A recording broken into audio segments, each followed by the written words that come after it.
परमेश्वर का आदर होता है या नहीं होता है।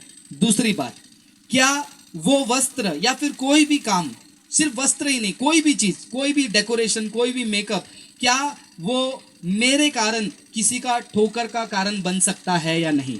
ये दो चीज को ध्यान रखना है। अब कुछ लड़कियां कहेंगे कि ब्रदर पहनना चाहिए या नहीं पहनना चाहिए। मैं हाँ ना में जवाब नहीं दूंगा, क्योंकि हाँ ना में जवाब दूंगा तो मैं गलत हूं। मैं आपके सामने विचारों को रखूंगा, परमेश्वर के बातों को रखूंगा, आपको निर्णय लेना। सबसे पहले मैंने बात रखा, क्या मेरे वो वस्त्रों से परमेश्वर की महिमा होती है, क्योंकि बाइबल कहता है जो भी कुछ करोगे वो क्या करो, तुम परमेश्वर की महिमा के लिए करो। दूसरा बात, क्या जो वो कर रहा हूं मैं उससे किसी का विश्वास का ठोकर हो रहा है। आप बोलोगे किसी का विश्वास का ठोकर कैसे हो सकता है, थोड़ी बातें मैं आपको बताता हूं।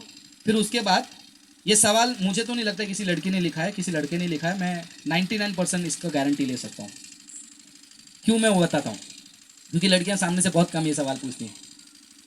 अब ये जो जीन्स पहनना हो या फिर कोई भी हो, आज के जमाने में जीन्स नहीं, जीन्स के अलावा दूसरा भी फैशन आ गया, स्लैक्स आ गया है ना, पतला सा पैंट पहनती हैं कुछ लड़कियां, इतना पतला होता है ऐसा लगता नहीं कि मतलब पहना है कुछ, ऐसा लगता है कि पैर में पेंट मारा हुआ है। कभी कभी तो वो चमड़े का कलर का भी पहन लेती हैं, तो 2 मिनट के लिए ऐसा हो जाता है, अच्छा हाँ पहना है पहना है।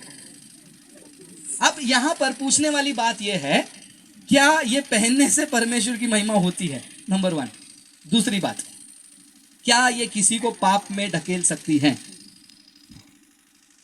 जब हम पुरुषों के बारे में बात करते हैं, नॉर्मली ये बात सच है, परमेश्वर ने महिला को इसी तरीके से बनाया है कि वो आकर्षित हो, पुरुष उसके तरफ आकर्षित होता है।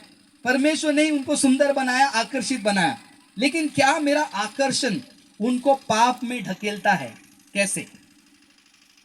जिस प्रकार चिपके हुए कपड़े पहनने से जब कोई चल के जा रहा है, जब कोई उसे देखता है साइड से, आगे से, पीछे से, क्या उसके अंदर लालसा उत्पन्न होती है।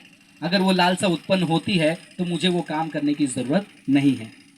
अब कुछ लोग कहेंगे, जैसे दुनिया के रीति रिवाजों में रहते हैं वो लड़कियां कहते हैं ये सवालों का, मैं लड़कों के पास भी आऊंगा, बचना नहीं, मैं छोड़ता नहीं। दुनिया के लड़कियां क्या कहती हैं, हमें क्या सिखाते हो कपड़ा पहना, अपना नजर सुधारो, अपने लड़कों को समझाओ ढंग से देखने को, उनके आंखों में रिस्पेक्ट रखने बोलो। उसमें मैं आगे बात करूंगा।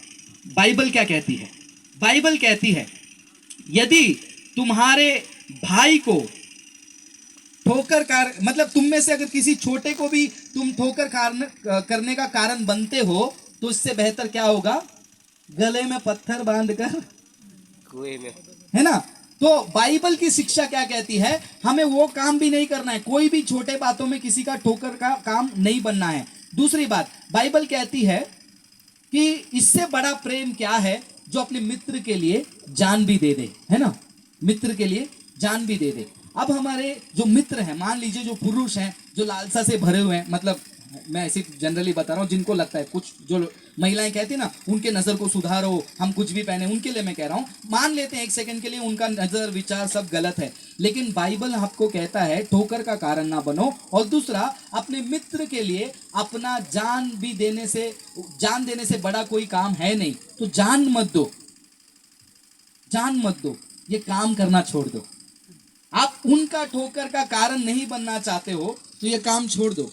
आप नहीं चाहते हो कि वो अपने विश्वास में डगमगा जाए, तो आप ये काम छोड़ दो, क्योंकि मित्र के लिए जान देना बहुत बड़ी बात होती है। जान मत दो मित्र के लिए, वो काम करना छोड़ दो जिससे वो विश्वास में लड़खड़ाए। ये बाइबल गवाही देती है, सजेशन देती है आपको। तो क्या मैं जीन्स पहनूं नहीं पहनूं, आपके ऊपर है, क्योंकि आपको पता है लोग कहां पर देखते हैं, किस भाग पर उनका नजर होता है, और आज उस भाग को ही बेहतरीन बनाने के और बेहतरीन दिखाने के लिए कपड़े पहने जाते हैं। तो सावधान रहना चाहिए मसीह बहनों को। अब आते हैं भाइयों के पास। बाइबल कहती है अगर एक महिला को किसी ने लालसा के नजर से ही देखा, क्या किया उसने,